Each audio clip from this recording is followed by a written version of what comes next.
Hello, my dear friends. How are you doing? Hope you are having an amazing day and not having to deal with drama. Ready for new stories I have for you today? Let's go to the first one. Buckle up, as it's a long one, and don't forget to listen to the end of the story to hear my insights.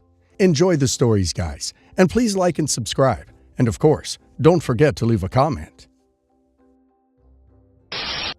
I'm 40 female, engaged to 49 male. We've been engaged for almost a year now, but have been together for 7 years. The reasons why we haven't been engaged sooner is that we live in different countries, and we both have kids from previous marriages. I have one child, 18 female, going to her second year in college, and he has 2 kids, 22 female and 20 male. I didn't want to uproot my daughter and take her away from her life and friends, and for him, moving to my country meant that he wouldn't be around his kids growing up. When I met him, he was legally separated from his ex-wife, but the divorce was finalized 3 years ago. For the past 7 years, we've had a very strong relationship. I love my fiance, and I know he loves me even more. We would visit regularly, and he usually stayed for extended periods over the summer. He has been my best friend for the last 7 years. Last year, my daughter decided to go to college in a European country. His daughter got engaged and moved to a different state, and his son, while still living with him, proposed to his girlfriend and planned their wedding to be this summer. Last summer, we talked about finally getting together, and we both decided that I will be moving to his country, and for me it was the leap of faith to leave everything behind and be with him somewhere where I didn't know anyone or anything, but he was worth it. Last summer, he was staying with me for 5 weeks. We invited his kids for the first time to stay for 2 weeks with us. I did my best to make them feel welcome, basically did nothing other than entertaining them. There were a few things that didn't set well with me, but I didn't share with my fiance. His daughter-in-law had made a few rude comments. She came across as a controlling person, and the son was a bit of a pushover, but it wasn't any of my business anyway. During their visit, his son and daughter-in-law invited me to their wedding this summer, and I accepted their invite, just out of curiosity, to be honest. Between then and now, I've asked my fiance multiple times to confirm the invitation with the bride and groom, and I told him that there are no reasons for them to feel obligated to invite me, as I understand that it can be awkward for other family members, specifically the ex-wife.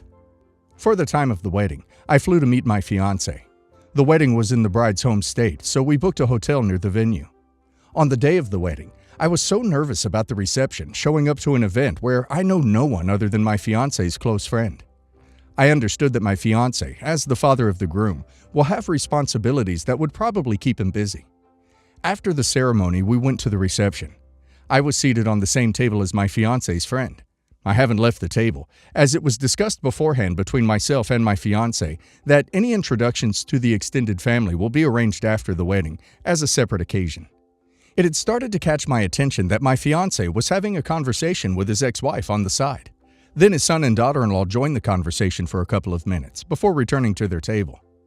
My fiance came to me asking to talk outside, where he said that emotions are running high and people are just stressed, and he thinks it's wiser if I got back to the hotel. I didn't understand at first.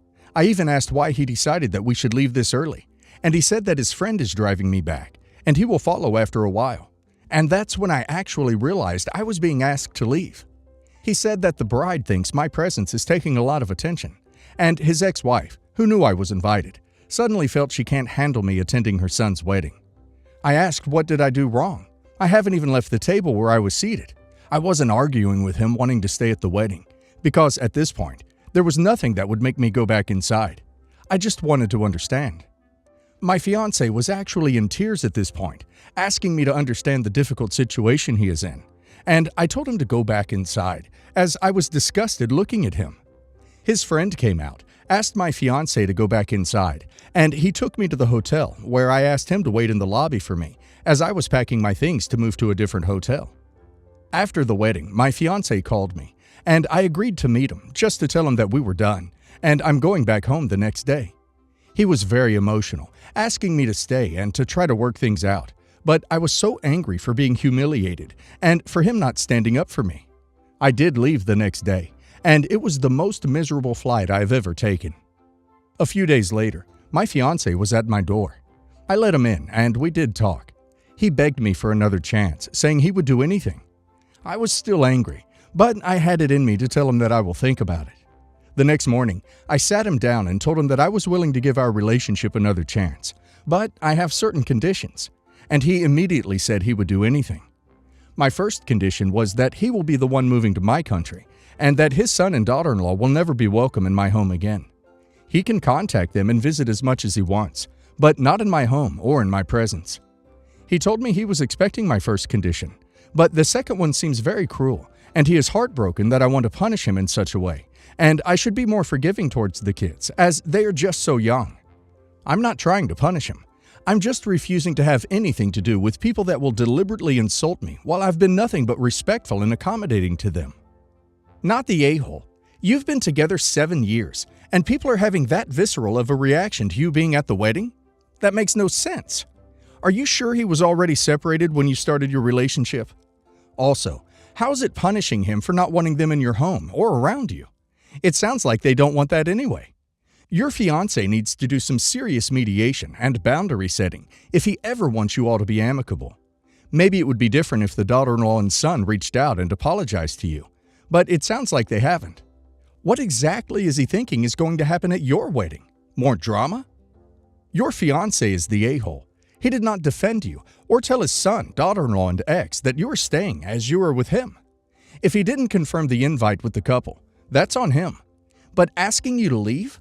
He showed you where you fall in his list of priorities. Not the a-hole.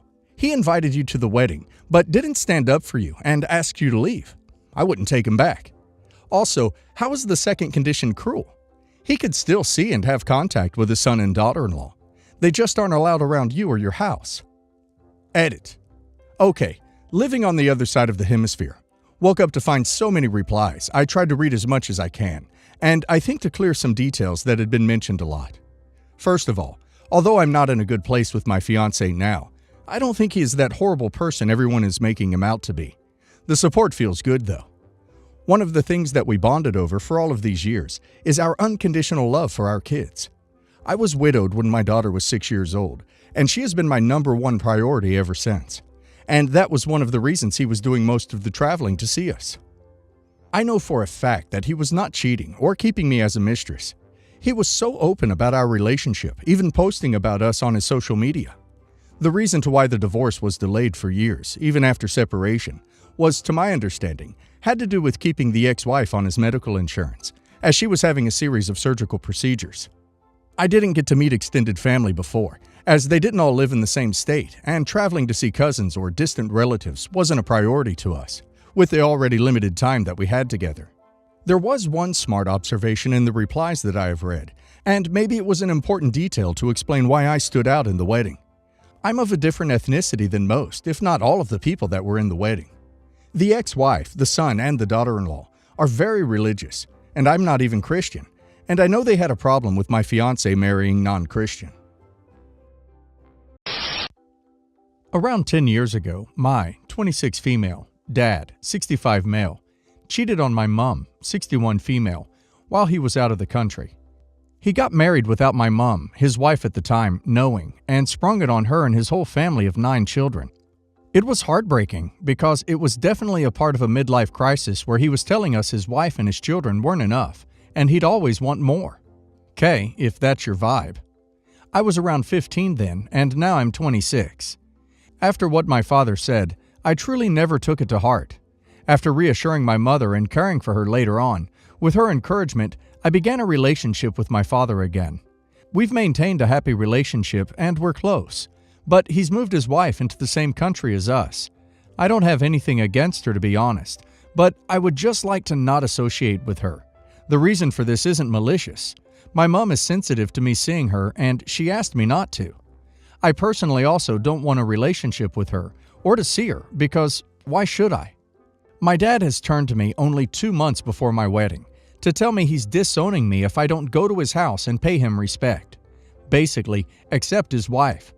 That I'm extremely disrespectful for not having accepted her already, and that he's done with me. That in itself destroyed me.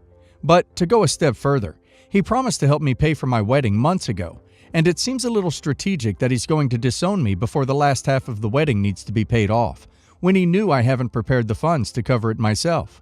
It feels like he's trying to attach puppet strings and get me to do what he wants, so he can brag to all of his friends how his children accept his relationship.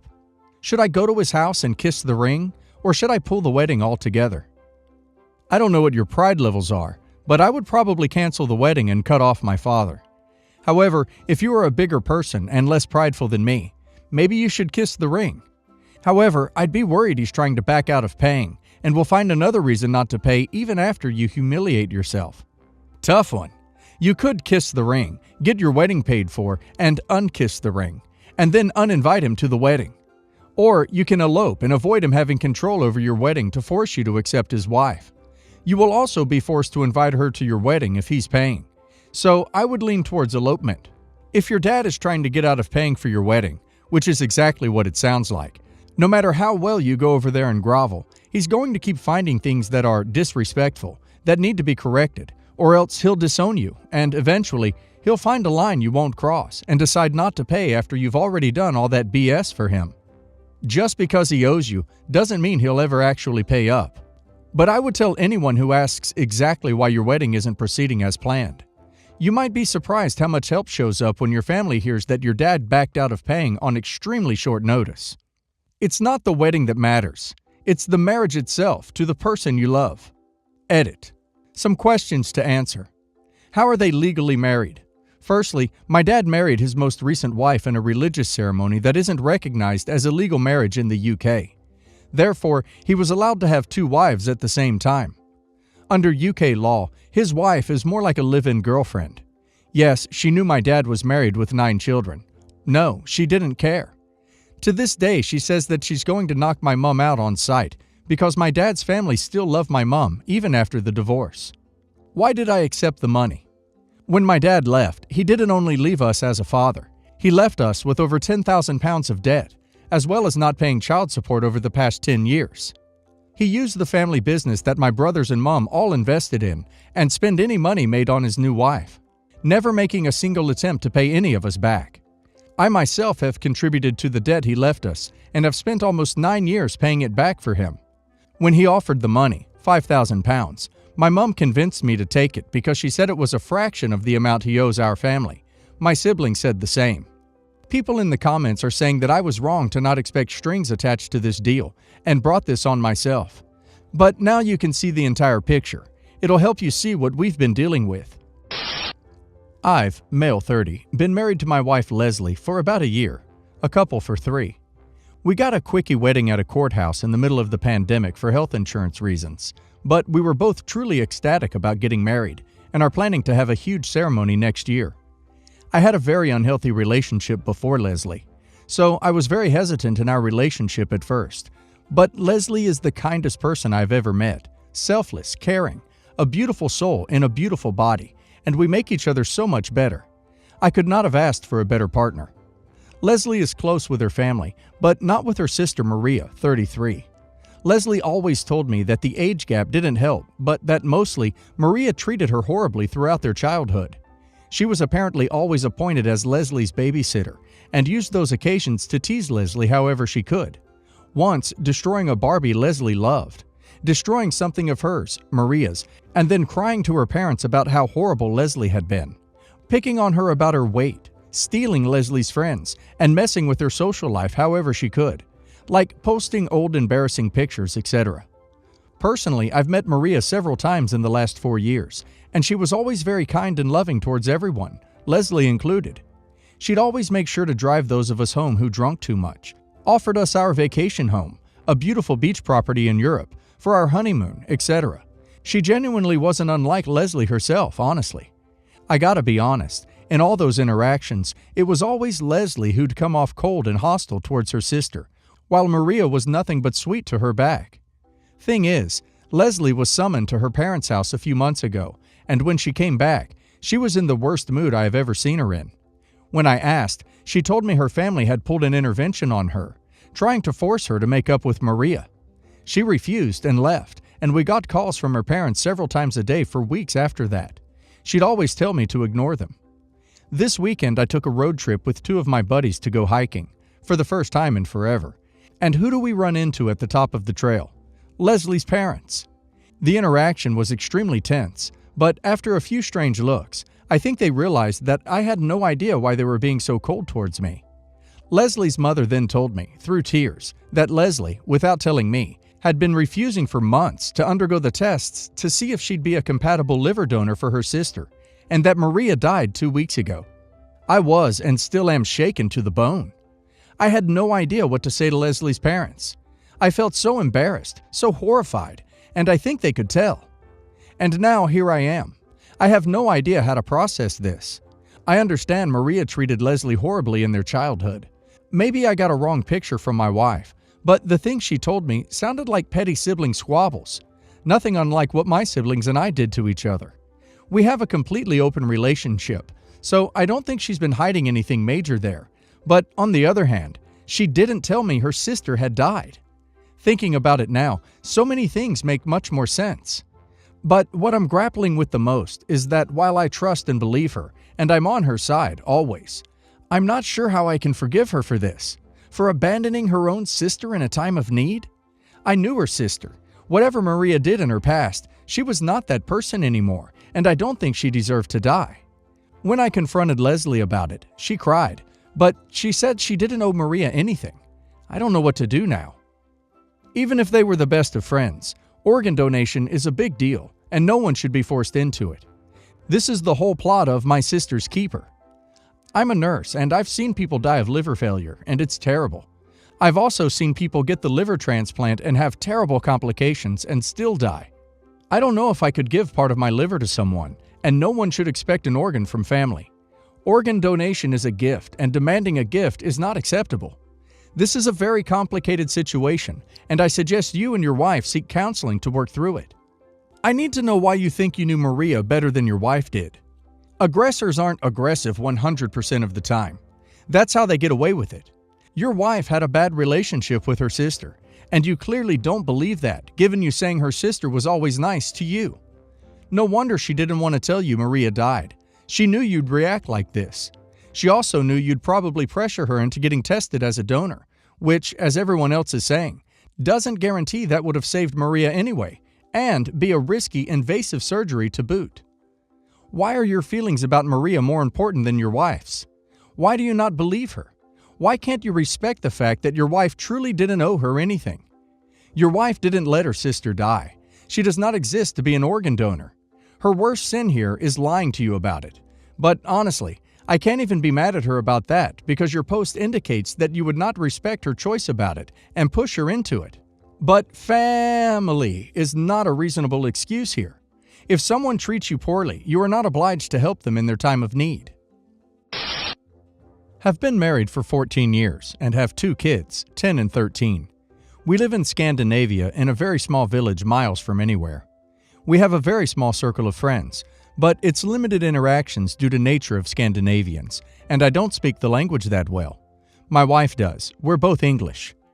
A year ago, my wife met the head of the local sport club and became very good friends with him, going over for coffee when she happened to be passing by when cycling.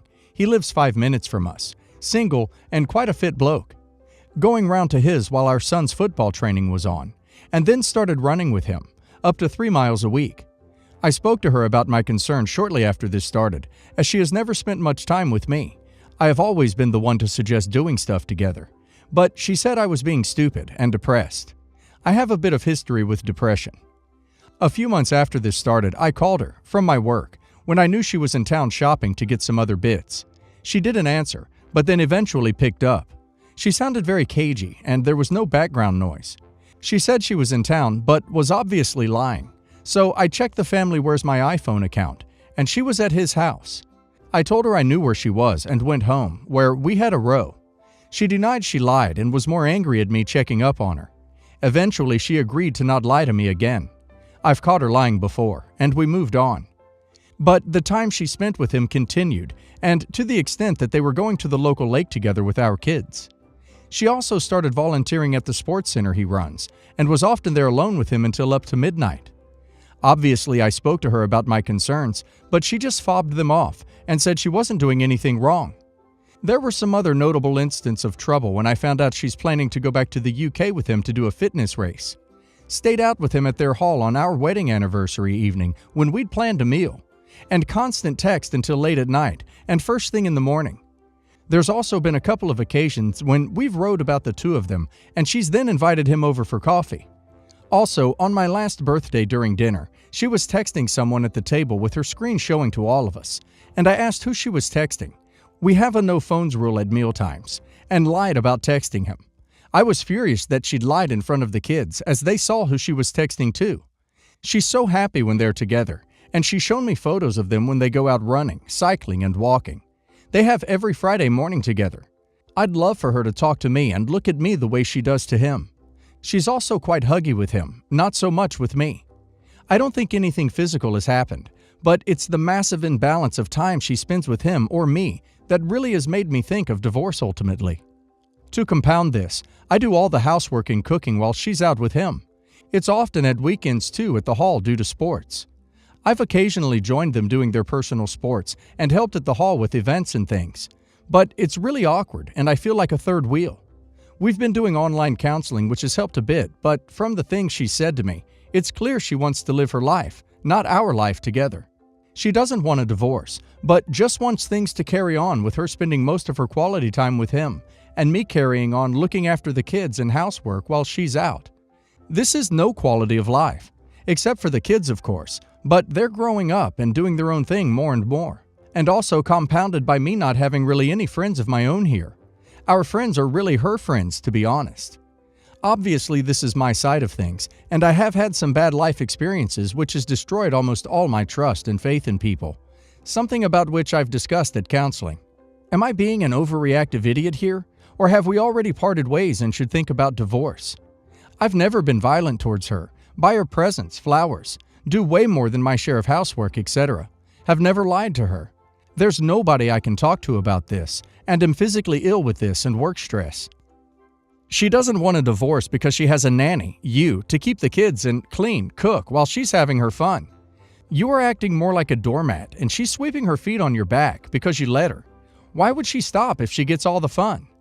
Even if she hasn't slept with him yet, which seems unlikely, she clearly prefers his company and will go out of her way and neglect her family to be with him. You deserve to move on with your life. She's already done that herself. I'm curious what the therapist said when she basically asserted that she's going to do whatever she wants with no regard to how it makes you feel, and that she intends to have completely separate lives. That's a horrible way to treat a partner. She should at least have the decency to tell you she needs a divorce. For some very messy context, I, 37 female, am married to Ryan, 36 male. I have a sister who we'll call Sam, 32 female, and an ex-husband who we'll call Dan, 34 male. Cut straight to the point. Dan and Sam are married now. Dan had an affair with her, which I only found out about through one of his friends, who had felt guilty about knowing. We got divorced, and they got married a year later, which obviously I wasn't invited. While this was an awkward point in my family, we no longer talk about it. I usually just avoid the two of them where possible. Me and Ryan met a few years later, and have been married for 2 years now. Recently, I found out I was pregnant and decided to hold a small family gathering with our parents, his sister, and a few other close members. My sister and Dan were not invited. My mother brought this up, but forgot about it once I had told her the news. She told Sam apparently once she got home, which didn't surprise me really. I got a strongly worded text, to put it nicely, from Sam, saying that it was horrible of me not to invite her as it excluded her from the family, and my baby was going to be her niece, nephew anyway. We continued on talking, me explaining why she wasn't invited obviously, that being that I wanted a comfortable family gathering, which led to her going on about being a part of the family, which meant she should have been invited. I spoke to my mother about it, and she agrees with Sam, saying that whether I like it or not, I'd have to get used to Sam and Dan since they would be in the child's life. That not inviting them was petty of me. I don't know what to really think right now. Am I the a-hole? Not the a-hole. I would have told her she's not part of my family ever since she ducked my husband. You're definitely a very nice person to even talk to her after that. Hang on a minute. Your own sister ducked your husband, causing the two of you to divorce, which she married him and, wait for it, she's pissed off at you because you didn't invite her to your pregnancy announcement? Really? Honey, you are way more forgiving than I would have been. I'd have yeeted her home-wrecking arse into the wild blue yonder and cut contact with both of them permanently. That you have allowed her any access to you, your husband, and now new family honestly qualified you for a sainthood. I'm filling out the paperwork right now.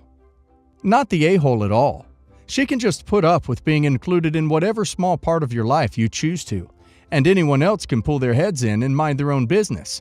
It's not for your mother or anyone else to tell you how you should be reacting, or even to request your sister's presence in any aspect of your life.